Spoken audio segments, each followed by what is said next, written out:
Hello friends, welcome to new Vinayaka institute. मैं विवेक कुमार आपका स्वागत करता हूं। तो आज हमारी एनवायरनमेंट की जो सीरीज चल रही है उसको आगे बढ़ाते हुए हम चैप्टर करेंगे पारिस्थितिकी तंत्र।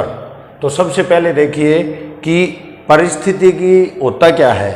इसके अंदर ये एक जीव विज्ञान की शाखा है। किसकी? बायोलॉजी की जीव विज्ञान की शाखा है, जिसमें जीव या जीव संप्रदाय को उसके आसपास के वातावरण के बीच परस्पर संबंध करना होता है। ठीक है, यानी एडजस्टमेंट कह सकते हो। और इसके अध्ययन को हम क्या कहेंगे? इसके अध्ययन को हम इकोलॉजी कहते हैं। क्या कहते हैं? इकोलॉजी कहते हैं। देखिए, जीव जो होता है ना, वो किस प्रकार से मतलब अपना निर्वाह करता है कि उसके लिए जल, मिट्टी, जलवायु और वनस्पति, चार चीजें होनी जरूरी है, तभी एक जीव जो है वो क्या कर पाएगा? इसके अंदर एडजस्टमेंट कर पाएगा। और इन चीजों का एडजस्टमेंट करना ही क्या है? पारिस्थितिकी रहेगा हमारा। और जो इकोलॉजी शब्द है, इसका प्रथम बार प्रयोग है ना, रेटर ने 1865 में किया था। और अब इसमें जीव, जंतु, वनस्पति, जलवायु के अतिरिक्त मानव भी क्या है? इसके अंदर शामिल हो गए हैं।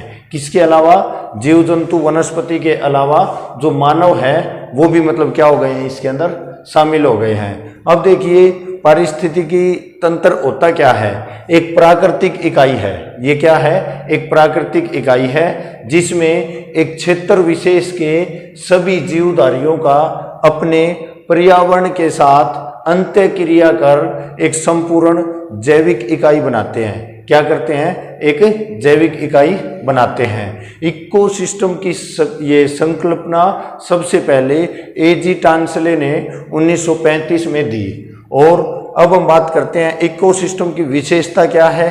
इकोसिस्टम की विशेषता है कि इनका जो क्षेत्र होता है ना, वो सुनिश्चित होता है और कार्यशील क्षेत्रीय इकाई होती है इनकी, एक खुला तंत्र भी होता है। ठीक है, इसकी अपनी उत्पादकता होती है खुद की। और इसके जो संघटक होते हैं ना, वो कौन से रहेंगे? नंबर 1 पे ऊर्जा, नंबर 2 पे जैविक, नंबर 3 पे अजैविक। तो इसके लिए देखिए, हम ग्राफ के माध्यम से जानकारी प्राप्त करते हैं कि ये हमारा संख्या पिरामिड है, ये हमारा ऊर्जा पिरामिड है। तो सबसे पहले देखिए कि इसके अंदर जो उत्पादक होते हैं वो हमारे पौधे उत्पादक होते हैं। इसके बाद जैसे हिरण है, तो पौधों को कौन खाता है? हिरण खाता है, तो प्राथमिक उपभोक्ता हो जाएगा। और हिरण को कौन खाता है? शेर खाता है, तो ये हमारा द्वितीयक उपभोक्ता हो जाएगा। क्या हो जाएगा? द्वितीयक उपभोक्ता। अब हम बात करते हैं ऊर्जा पिरामिड की। जो ऊर्जा पिरामिड है, ये मतलब जैसे 100% यदि घास है तो उसका यानी जीव जंतु जो होते हैं इनको खाने वाले, वो 10% होने चाहिए। कितना? 10%। और उसका 10% यानी 1 क्या होने चाहिए? इनको खाने वाले। ठीक है, तो ये हमारा ऊर्जा पिरामिड है। तो ऊर्जा का प्रवाह कैसे होता है? 10% होता है, 100 का 10% हो गया, फिर उसका 10% 1 हो गया। अब जो इकोसिस्टम है, इकोसिस्टम दो प्रकार से रहेगा हमारा, एक प्राकृतिक और एक मानव आधारित। जो प्राकृतिक है उसके अंदर वन, समुद्र आते हैं, और मानव आधारित है जैसे खेत, प्रयोगशाला वगैरह जो मानव निर्मित चीजें होती हैं वो आ जाएंगी।